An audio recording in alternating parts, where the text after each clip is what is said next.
যদি স্ক্রলিং করে থাকো থেমে যাও।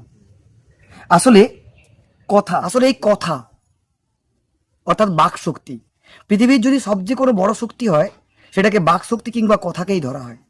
কারণ মানুষ এই কথা দিয়ে একটা মানুষকে মেরে ফেলতে পারে, আবার একটা বেডে শুয়ে থাকা মানুষকে এই কথা দিয়েই জীবিত করে ফিরিয়ে আনতে পারে। তাহলে কথাকে যদি তুমি তোমার জীবনের হাতিয়ার হিসাবে ধরে নাও, তাহলে ভেবে নাও সেই হাতিয়ারটাকে তুমি কতটা সফটলি ইউজ করবে। কথা কীভাবে ভালোভাবে বলতে হয় সেই কথা বলার মধ্য দিয়ে শুধু ভালোবাসাটাকে ছড়িয়ে দিন, তাহলে দেখবে তুমি তোমার জীবনে কতখানি নম্র, কতখানি ভদ্র, কতখানি তুমি সভ্য হয়ে গেছো।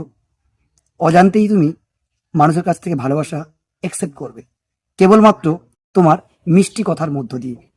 ভালো থেকো। স্টপ। যদি স্ক্রলিং করে থাকো থেমে যাও। আসলে এই কথা অর্থাৎ বাক শক্তি, পৃথিবীর যদি সবচেয়ে কোনো বড় শক্তি হয় সেটাকে বাক শক্তি কিংবা কথাকেই ধরা হয়।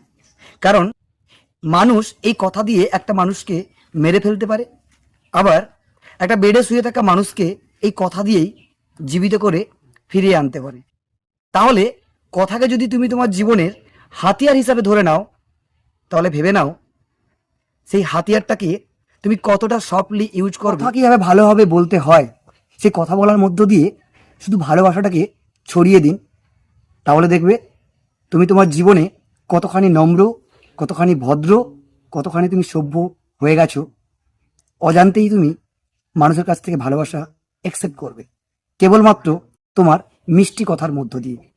ভালো থেকো। দুটো ছোট্ট শব্দ, ড্রাইভ আর সিগন্যাল, এই দুটো শব্দ আসলে আমাদের জীবনে চলার পথে ওতপ্রোতভাবে কিংবা নিবিড়ভাবে যুক্ত। কেন বললাম কথাটা? আসলে জীবনের যে যাত্রাপথটা, সেই যাত্রাপথটায় আমাদেরকে ড্রাইভিং করতে হয় খুব সাবধানে। কারণ অন্যেরা কিংবা মানুষজনেরা সিগন্যাল না দিয়েই আমাদেরকে বা আমাকে বা তোমাকে লেন পরিবর্তন করা শিখিয়ে দেয়। সেটা হতে পারে তার আচরণের মাধ্যমে, হতে পারে তার কথা বলার মাধ্যমে, হতে পারে তার ব্যবহারের মধ্য দিয়ে। তোমার কাছে দুটোই ভেরি ইম্পর্টেন্ট। ভালো থাকো। তুমি অনেক পরিবর্তন হয়ে গেছো। কি বলিস? আসলে কি বলতো, এই যে পরিবর্তন কথাটা বললি না, যে কোনো মানুষের জীবনে পরিবর্তন দু ধরনের হয়। অনেকগুলো পরিবর্তন মানুষ নিজে থেকেই করে নেয়, আর কিছু কিছু পরিবর্তন সময় তাকে করিয়ে নেয়। সবসময় মনে রাখিস, আমাদের জীবনে চলার পথে যে পরিবর্তনটা নিজে থেকে করে নিস সেখানে তুই নিজেকে শুধরাতে পারবি, আর যে পরিবর্তন সময় তোমাকে করিয়ে দেয় সে পরিবর্তনের ফলস্বরূপ চোখের জল ছাড়া আর কিচ্ছু পাওয়া যায় না। তাই নিজেকে শুধরে নাও নিজের পরিবর্তনের জন্য। তাই সময়ের উপর ডিপেন্ড করে নিজের লাইফে পরিবর্তন নিয়ে এসো না, যেটা তোমার জীবনকে বিষাদময় করে তুলবে। ভালো থেকো।